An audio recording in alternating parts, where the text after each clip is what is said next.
Yeah. So we got to make some time for our friends in other locations. But what's neat, and you guys want to kick off by like talking about this? Yeah, let's do it. This is it. We've rolled. Yeah. What's neat about Clubhouse is, I mean, like last night, Eric, you were on it. Yeah, thank you, by the way. It was phenomenal. Sorry for dropping a turd, but it was awesome. No, it's great. For the record, I was lurking. I was there. I was one of them. Like, cool. No. Thank you, Ryan. I mean, you had arguably like two of the smartest folks on iOS 14 up there. So A, sort of like, kind of talking about it up to the minute, B, interacting with each other. And by the two smartest folks, I mean, Eric from Mobile DevMo and Pedro from Facebook. And then 3, taking questions from like anybody. Yeah. So it's like, I mean, what we don't have those venues anymore, number one, right? Like with conferences on pause. Number 2, this stuff with Clubhouse can get spun up, I mean, in an hour. Well, that's right.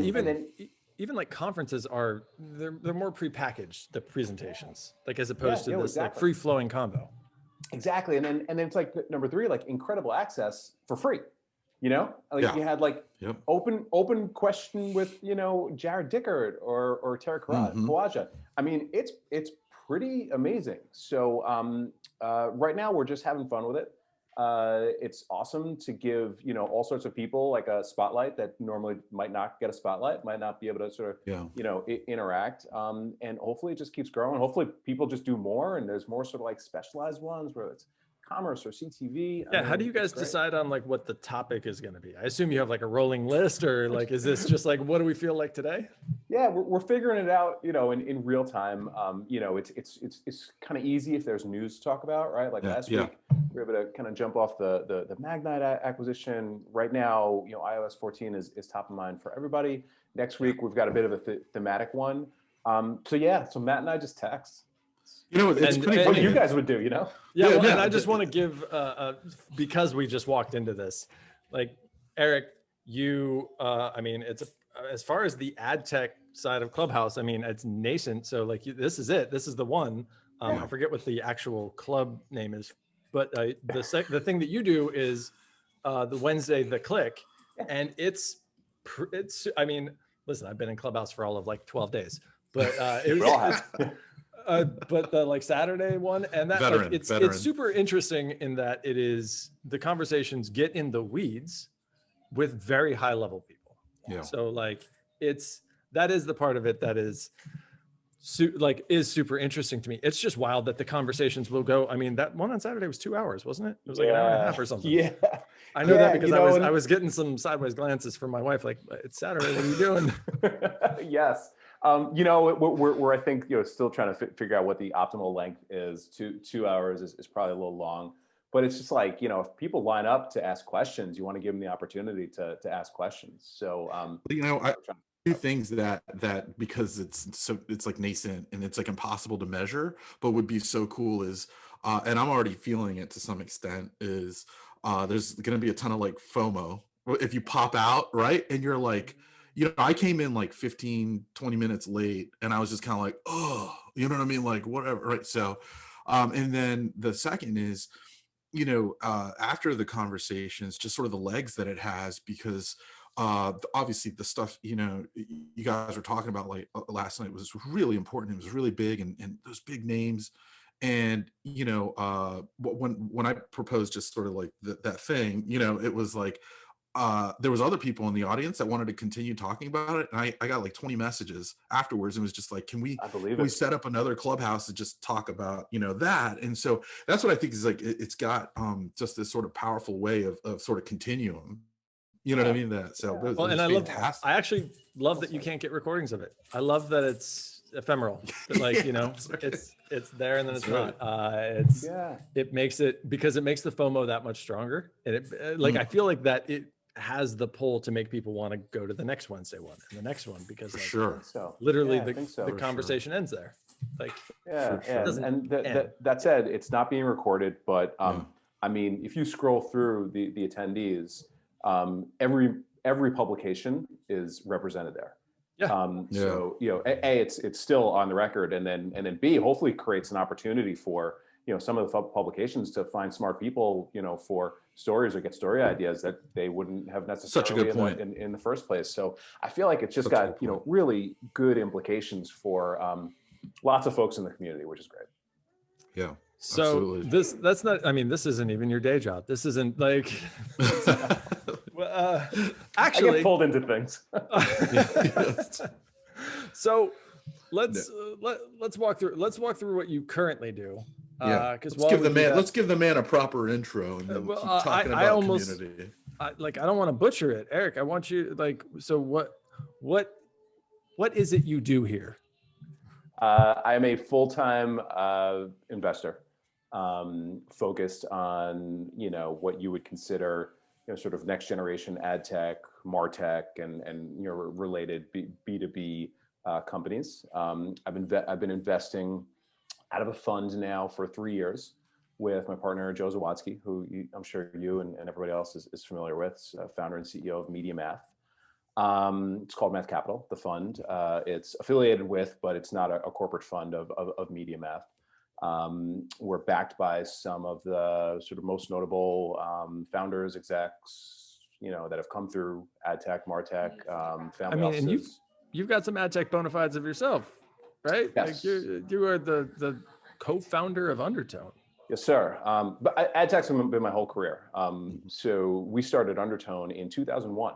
Believe it or not, or the sort of first iteration of our business that became Undertone.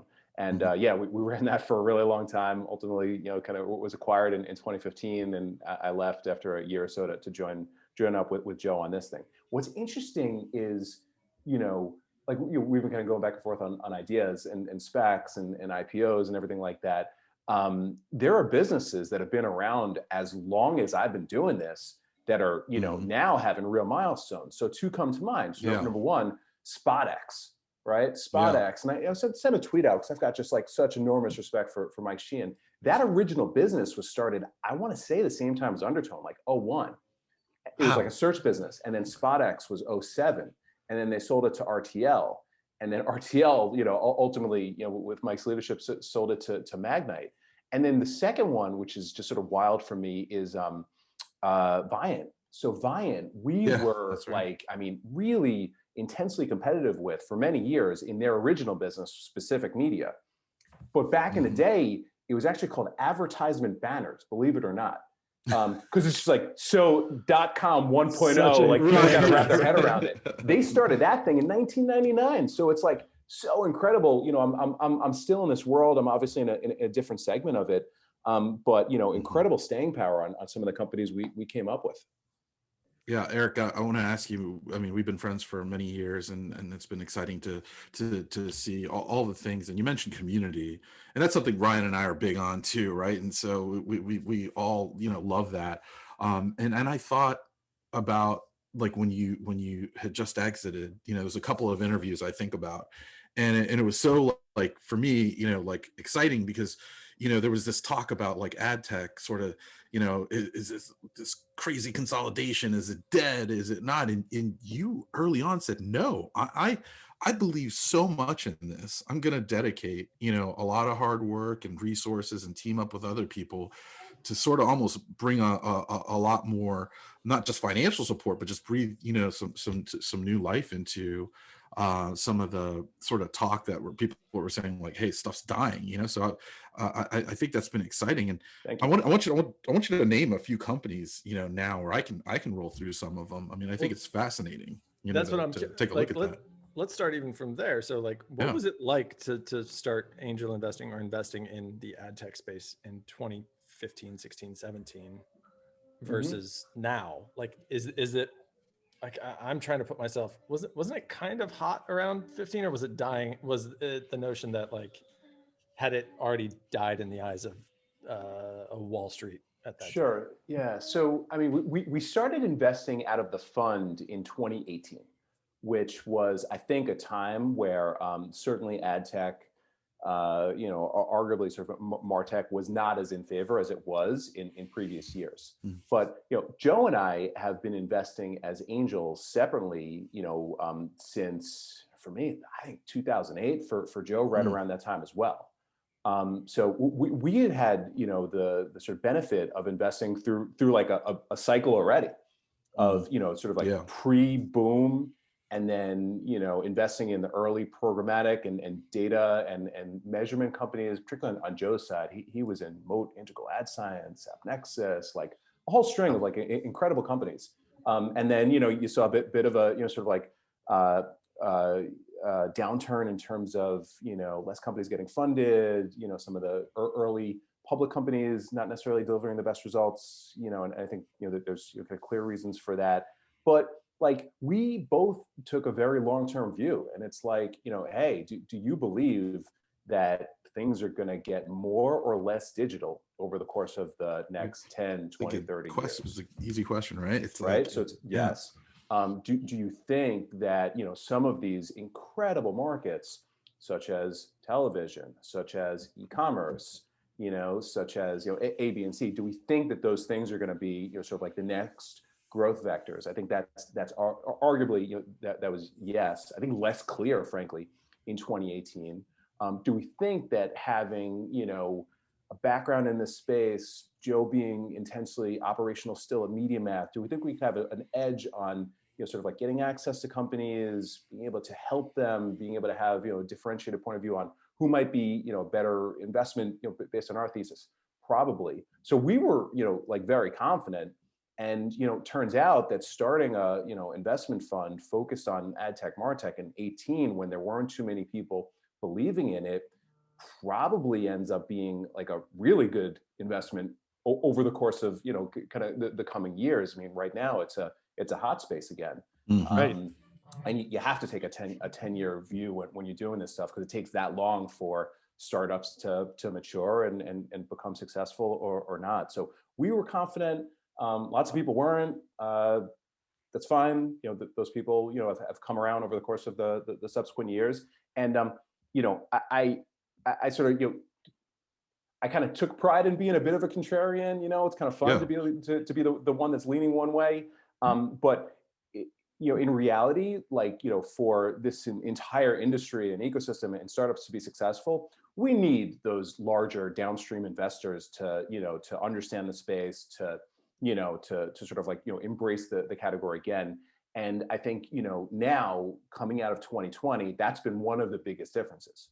So some of the companies in the portfolio, some have been announced, some have not yet been announced. Yeah. They're like raising significant, you know, funding rounds, you know, A, B, you know, C series funding rounds. And then most interestingly, it's like top tier investors that, you know, either haven't invested in ad tech, martech, haven't done so in some time, have made like incredible investments. So that's pretty A, exciting, and then B, obviously validating for us. I think what's impressive is the sort of wide swath of types of companies too in the portfolio. So for those who aren't familiar with the portfolio, I'm gonna name some names. Sure. AminoPay, acquired by IS, right? Audience Town, folks over there with real estate, it's amazing, you know. Booster, Clean.io, Hudson MX, ID5, Conduit, Spaceback, Thunder, acquired by Walmart, Zeotap. I mean, it's amazing, sort of those are some all big the different names. layers. Like, I mean, big names to us. Recognizable like, names. Yeah. Yes, absolutely. Like, and if I'm being honest, that a few of those companies in there, I like the ones I really know are actually very good at what they do. That's, I mean, I'm sure you've done your due diligence and all of that, but it's also ad tech, and it feels like there's a million companies with names like that may or may not be good.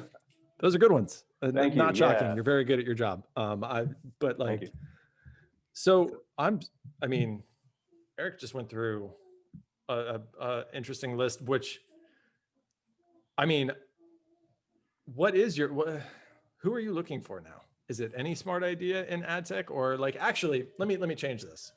How has who has been pitching you changed over time?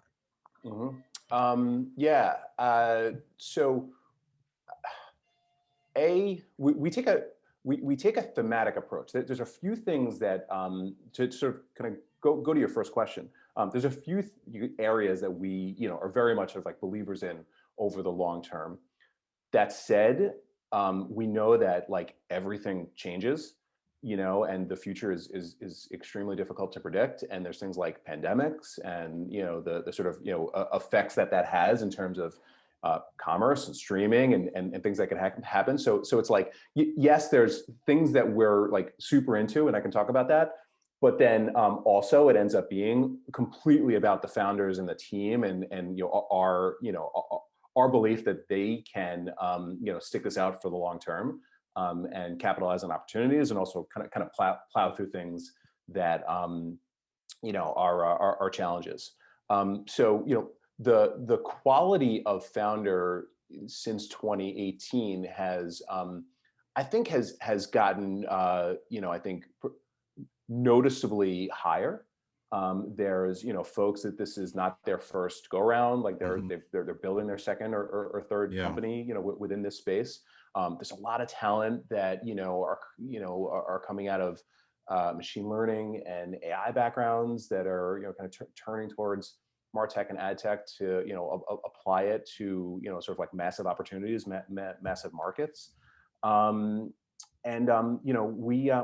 always felt like we've seen every sort of potential investment that is coming in the space, partly just because we're sort of so differentiated and somewhat visible, right? Like if you start a ad tech company, we might be the ones on the short list to hit up first.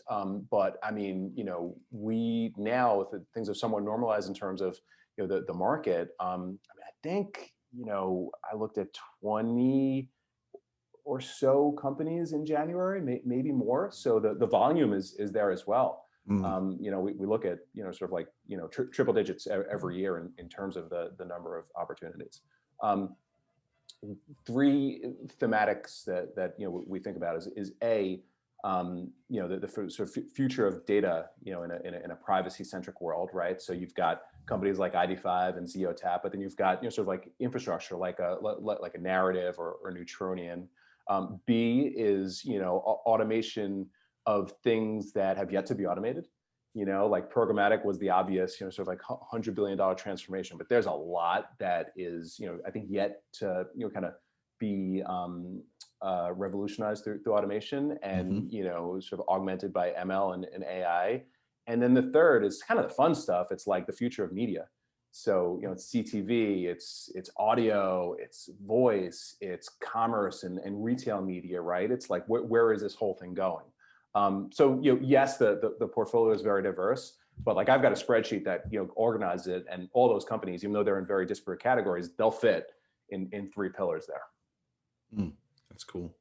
I'm curious, and these are going to be, what's one of the what company in your portfolio has surprised you the most from like investment to where they are now? Company in the portfolio that surprised me. Just like maybe their idea, maybe they pivoted ideas, maybe you just weren't totally sure and then is in a much better place now, or I don't know. I often hear of, you hear of the classic pivots, and I'm going to go back to Web 1.0, but like, oh man, I already can't remember the name of the photo site that Yahoo bought. Flickr, which started as an online gaming app that they noticed that no one was able to upload photos for. Yeah. But like there's always stories like that, and you've been doing this long enough to start to see these. I'm just wondering if there's anything there. And if not, I can cut this segment. No. I'm trying to think. So Transmit Live, I Transmit was our first investment in 2018. So it's transmit.live is the URL. It was the thought was, there needs to be distribution for live video in an era where consumers, again in 2018, were starting to just sort of access live video in different places, whether that be like streaming or on mobile. And it was from a founder that I knew and respected a great deal, Seth Hitman, who you guys might be familiar with. He formerly started Run, the DSP that Run DSP that Publicis acquired. So it was like Seth is one of the people I'd probably back on an unqualified basis. Like, okay, Seth, you're doing a thing. Like we're in. But they started that thing, and then CTV just like exploded. And they jumped on the CTV opportunity in a big way, and created this like new innovative format that's been adopted by all sorts of media companies and streaming companies. There was they closed their Series A, led by Steins. There's an article in the Journal last month, so I'm not quoting anything that's private. They've I think had 400% revenue growth every single year since 2018. So like just a monster of a business, and a founder that like seized an opportunity, i.e. kind of streaming and CTV, and just kind of wrote it as well as anybody can. And it's still early for them. I want to ask you, Eric, about the stinkers. And I don't want any names, so we're not gonna go there. I'm curious about, not everything works out, right? Or yeah. not everything works out maybe the way you want it. So we're not asking for names here, but I'm more curious about what it's like when you have something that's not sort of developing into what maybe everybody wants, whether it's the founders of that company, or whoever. Like, yeah. What's that process like? Because I feel like we hear so much about the winners, right? Mm-hmm. We hear so much about like the highlights. Yeah. Everybody remembers what that's like. What's it like when something isn't working out for all parties as much? Walk us through what that's kind of like, and help us understand that. Yeah. Well, I mean, I've got limited experience on this one. I like it. There you go. All winners. Yeah, I love it. Yeah. I mean, we've got, it's a portfolio of 40 plus companies. So there's going to be some that are growing and executing, at a higher rate than others, obviously. Mm-hmm. We've yet to have, a company, just shut down, be a total write-off. Gotcha. With us, our model is a little different than other VCs. Some other VCs, like, they want, they'll lead around, they'll take a board seat, they'll have significant ownership, right? So the implications for a fund like that, and how hands-on they may or may not be, are different for us. Gotcha. For us, we generally don't lead rounds. We don't take board seats. We want to be like extremely aligned with the founders. Because when you start to take on board seats, the dynamic changes, right? Mm-hmm, like the founders ultimately report to the board. We want to be aligned with the founders. We want to be there through thick and thin. We want to be able to be just like advisors as much as we are investors. So throughout the ups and downs of 40 plus investments, like I'm generally a person that they call when they can't necessarily or don't want to like talk to a board member quite yet. Get some advice on how to handle certain situations. So generally, Eric, the answer is like, yeah. I'm just typically one that they call because we've constructed this in this way. That also cool. allows us, thank you. That also allows us, we've done this intentionally. It allows us to invest in a number of companies in the same category, right? So we invested in ZeoTap and ID5, not ZeoTap or ID5, right? Like, because we think that there's generally, in AdTech, like multiple winners in categories. We think we can help them.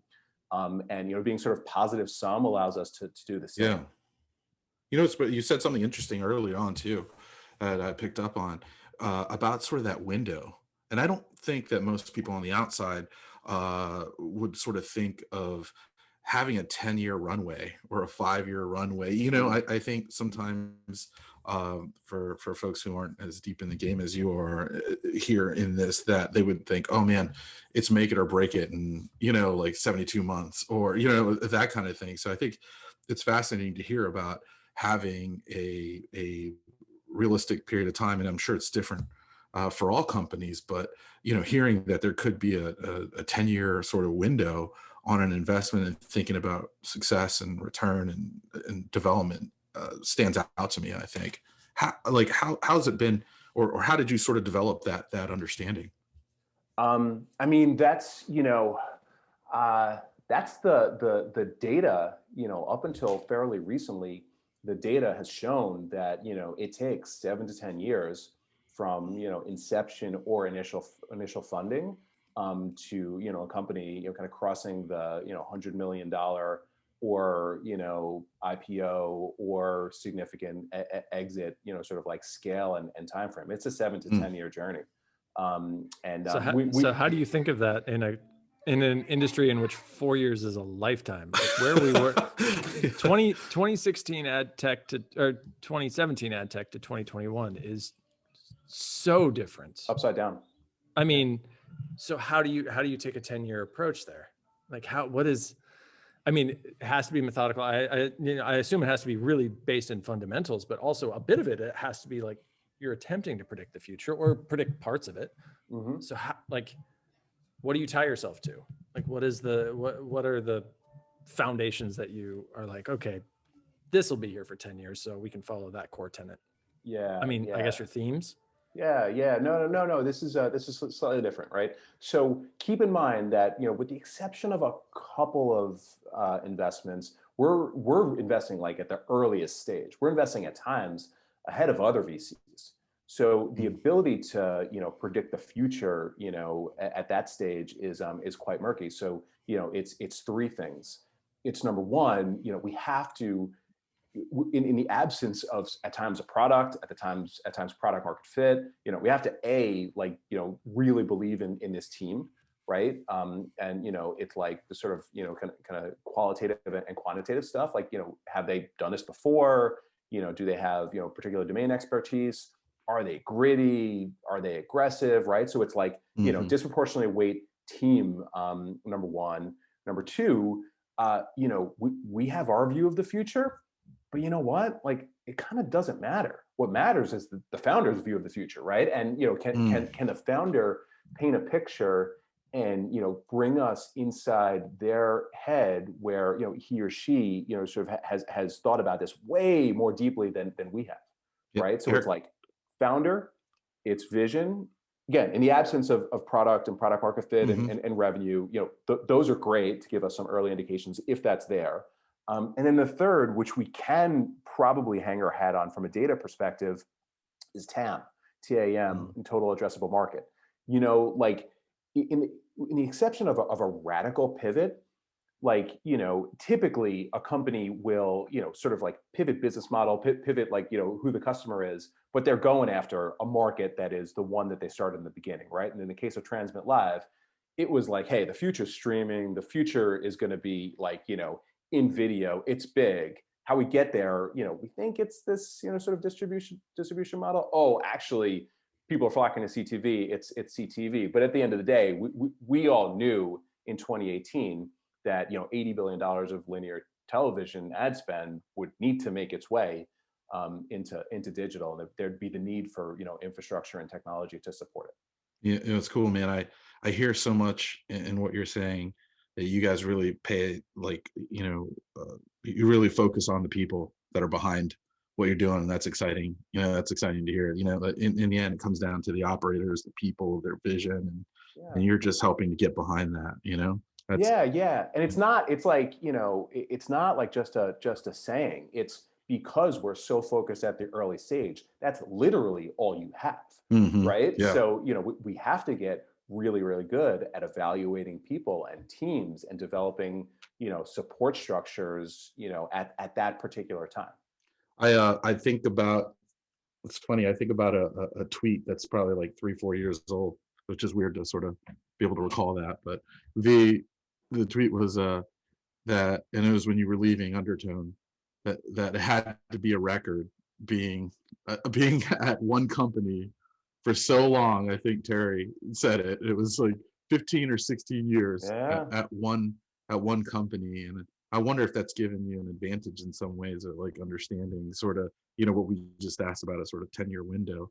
I want to ask you, for anybody who wants to sort of do what you're doing with Joe and MathCapital, like if somebody wants to get involved in doing that, like what kind of advice could you pass on to some folks that are looking to do the same thing?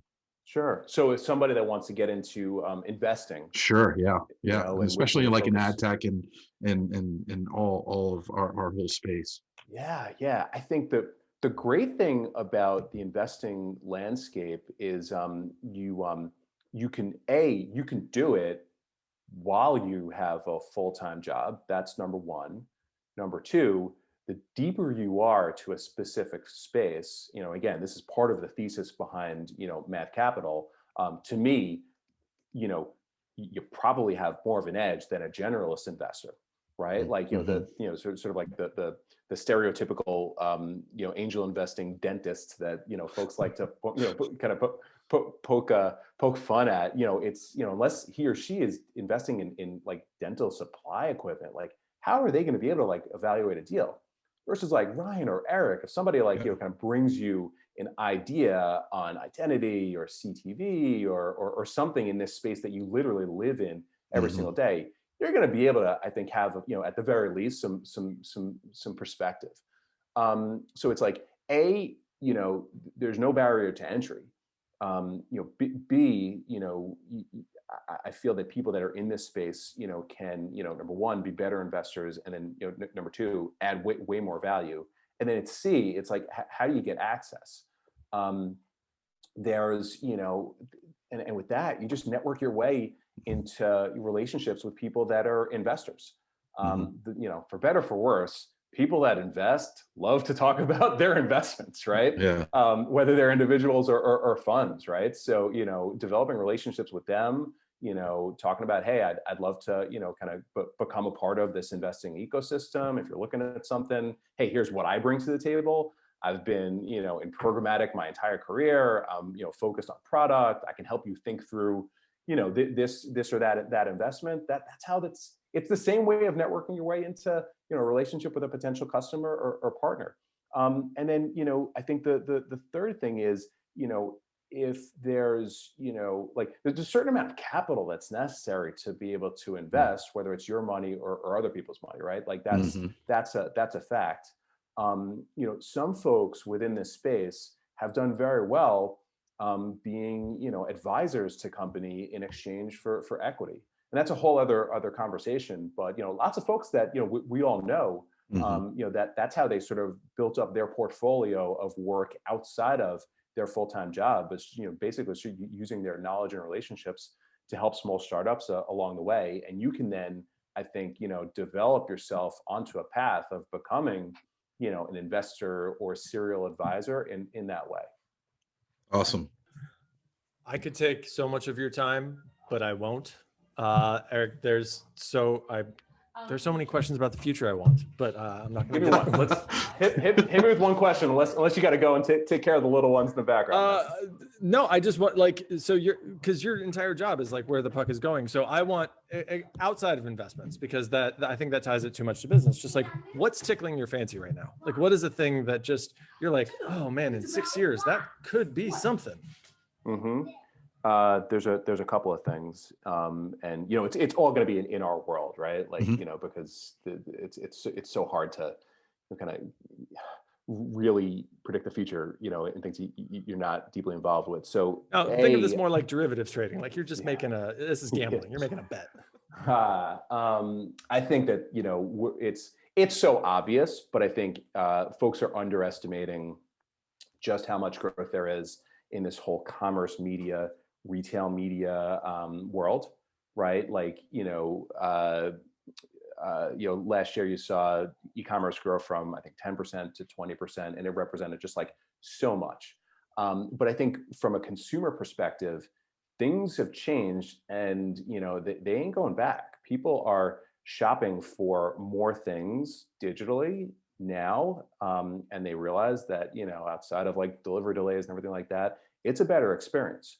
So there are budgets and it was particularly to retail, right? There's like the promotional budgets, all of the money that's spent on things like the end caps and shelf positioning, and those things that are promotional items that when you're waiting to check out. Those are budgets that are larger than advertising budgets.